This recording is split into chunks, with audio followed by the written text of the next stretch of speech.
Hey guys, welcome to my channel. మా పెద్దమ్మ పెట్టే మామిడికాయ పచ్చడి అంటే మా ఫ్యామిలీలో అందరికీ ఇష్టం. తను ఇయర్స్ నుండి పెడుతున్నారు అండ్ ఎవ్రీ ఇయర్ తను పెట్టినప్పుడు ఖచ్చితంగా నాకు పంపిస్తారు. అండ్ ఈ వీడియోలో నేను తన రెసిపీని షేర్ చేయాలని అనుకుంటున్నాను with perfect measurements. And thank you so much పెద్దమ్మ, ఈ రెసిపీని నాకు ఇంత క్లియర్గా ఎక్స్ప్లెయిన్ చేసినందుకు అండ్ వీడియో కాల్లో ఉండి ఫస్ట్ నుండి లాస్ట్ వరకు కంప్లీట్గా నాతో పచ్చడి పెట్టించినందుకు. అండ్ మీరు కనుక నా వీడియోస్ ఫస్ట్ టైం చూస్తున్నట్లయితే వెల్కమ్ టు మై ఛానల్. నా ఛానల్లో ఇంకా చాలా వీడియోస్ ఉన్నాయి కదా, అవన్నీ చూసి నచ్చితే నా ఛానల్ కి సబ్స్క్రైబ్ చేసుకోండి. సో ఇంకెందుకు ఆలస్యం, పదండి వీడియో చూసేద్దాం. అసలు ఏం వర్క్ స్టార్ట్ చేయక ముందుకు ఫస్ట్ మామిడికాయలని ఇలా వాటర్లో నానబెట్టి పెడితే దీనిపైన ఏమన్నా పెస్టిసైడ్స్ ఏమన్నా పౌడర్స్ అలాంటివి ఉంటాయి కదా, అవన్నీ వచ్చేస్తాయి. అండ్ ఇంకొకటి మామిడికాయలు కూడా కొంచెం గట్టిగా ఉంటాయి. సో నేను ఇవైతే కొంచెం ఒక 3 to 4 hours అన్న నానబెట్టి పెడతాను. దాని తర్వాత ఇవి తీసేసి క్లీన్ చేస్తాను. నెక్స్ట్ కావాల్సిన జింజర్ని తీసుకొని పొట్టు తీసుకొని పెట్టుకుంటున్నాను. జింజర్కి పొట్టు తీసుకొని పెట్టుకున్నాను అండ్ లైట్గా దీన్ని ఇట్లా ప్యాడ్ డ్రై చేస్తున్నాను టిష్యూ పేపర్తోని. జింజర్ వచ్చేసి ఇలా చిన్ని పీసెస్గా కట్ చేసుకుంటున్నాను. మనకి గ్రైండర్లో ఈజీగా గ్రైండ్ అయిపోవాలి. 200 grams జింజర్ తీసుకున్నాను. ఒక ప్లేట్లో ఇలా టిష్యూ పెట్టి అందులో ఈ జింజర్ పీసెస్ ఉన్నాయి కదా, ఇవన్నీ వేసి సన్ డ్రై అయినా చేయొచ్చు, లైక్ ఒక 4 to 5 minutes, ఒక 10 minutes అలాగా, లేకపోతే ఫ్యాన్ కింద అయినా పెట్టొచ్చు. మంచిగా ఇందులో ఉన్న మాయిశ్చర్ అంతా డ్రై అయ్యే వరకు. దాని తర్వాత దీన్ని పేస్ట్ చేద్దాం మనం. నెక్స్ట్ గార్లిక్ పొట్టు తీసుకొని పెట్టుకున్నాను అండ్ ఇప్పుడు దీనికి మనం మెజర్మెంట్స్ చూద్దాము.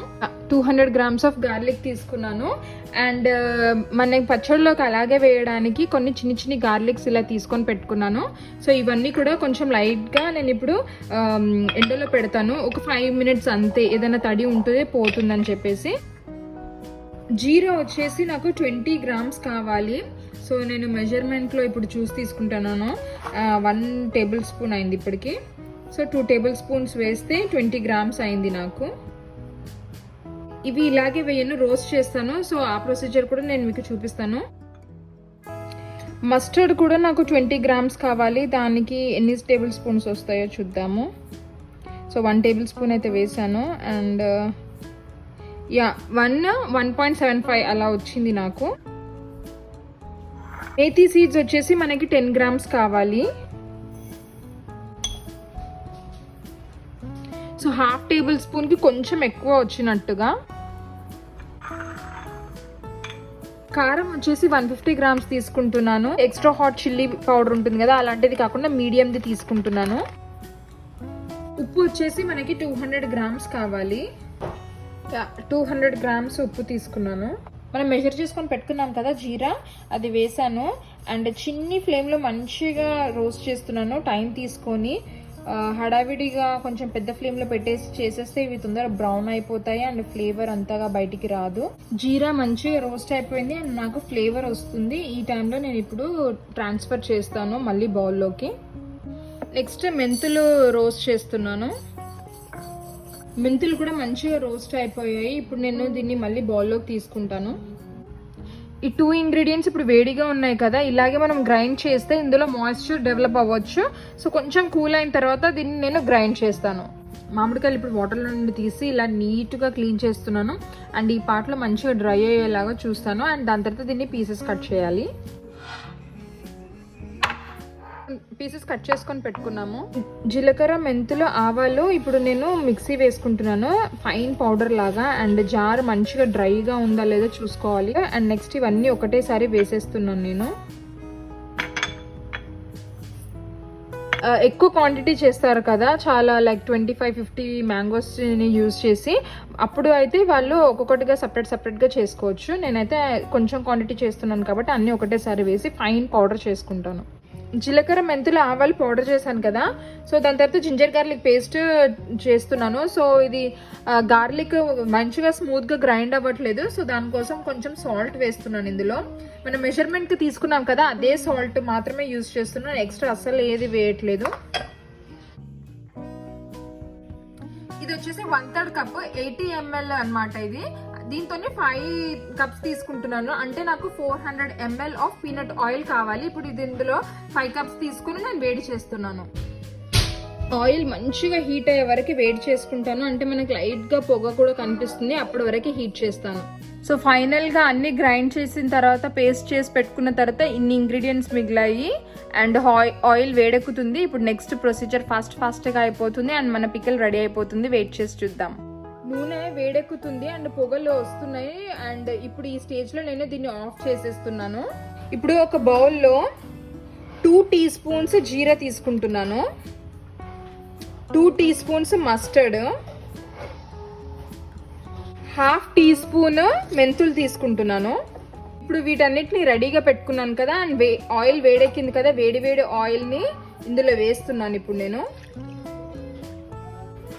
ఒక 2 గంటలు వేసుకున్నాను. ఇప్పుడు ఇందులో ఇవన్నీ ఒకటేసారి వేసేస్తున్నాను. నెక్స్ట్ మిగిలిన ఆయిల్ ఉంది కదా అంతా ఇందులో వేసేసుకుంటున్నాను.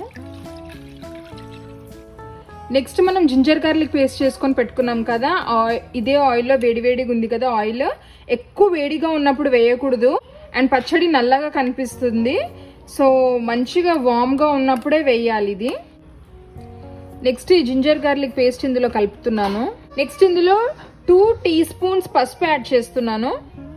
నెక్స్ట్ మనం చేసుకొని పెట్టుకున్నాం కదా పొడిలు, జీలకర్ర మెంతులు ఆవాలు పొడి చేసుకొని పెట్టుకున్నాం కదా అది వేసేసాను.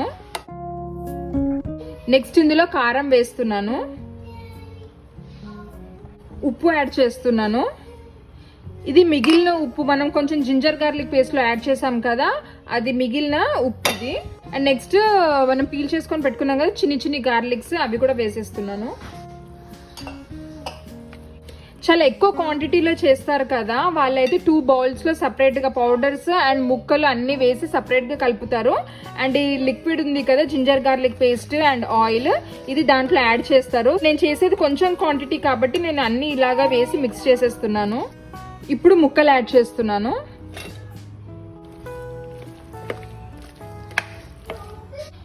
ఇది కలిపి ఒక 10 మినిట్స్ అవుతుంది. ఇప్పుడే ఆయిల్ బయట తేలుతుంది చూడండి. 3 డేస్ తర్వాత ఇంకా ఆయిల్ బయటికి తేలుతుంది. సో ఇప్పటికైతే నేను ఇది లిడ్ ఉంది కదా దీనికి, ఇది పెట్టేసి దీనిపైన ఒక క్లాత్ కట్టి పెడతాను.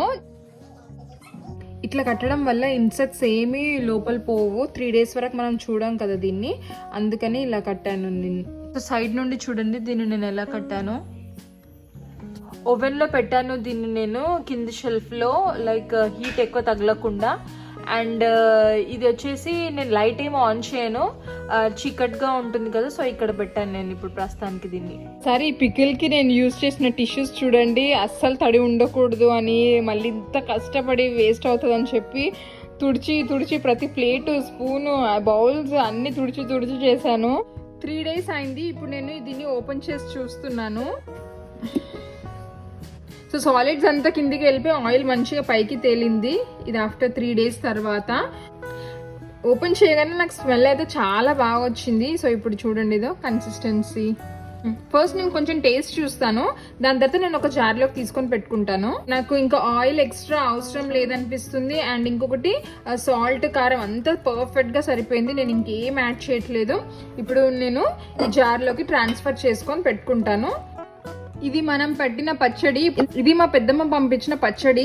ఇందులో ఎప్పుడు నేను స్పూన్ పెట్టను. సో ఇందులో ఇలా చిన్ని జార్ ఉంటుంది కదా అందులో తీసుకొని పెట్టుకుంటాను.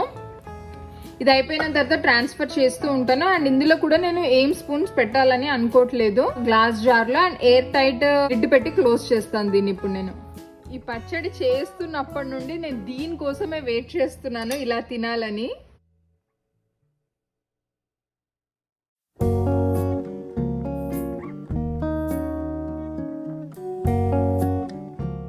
మీరు కనుక ఈ రెసిపీని ట్రై చేసి మీకు నచ్చినట్లయితే నా కింద కమెంట్స్ లో చెప్పండి. నేను మా పెద్దమ్మతో కమెంట్స్ అన్ని షేర్ చేసుకుంటాను. అండ్ మీకు కనుక ఈ వీడియో నచ్చినట్లయితే లైక్ చేసి కమెంట్ చేసి అందరితో షేర్ చేసుకోండి. అండ్ ఆ వీడియోస్ ఇంకెన్నో చూడాలనుకుంటే సాధన నిర్మల్కి సబ్స్క్రైబ్ చేసుకొని ఇంకొక వీడియోతో త్వరలో కలుద్దాం. అప్పటి వరకు బాయ్.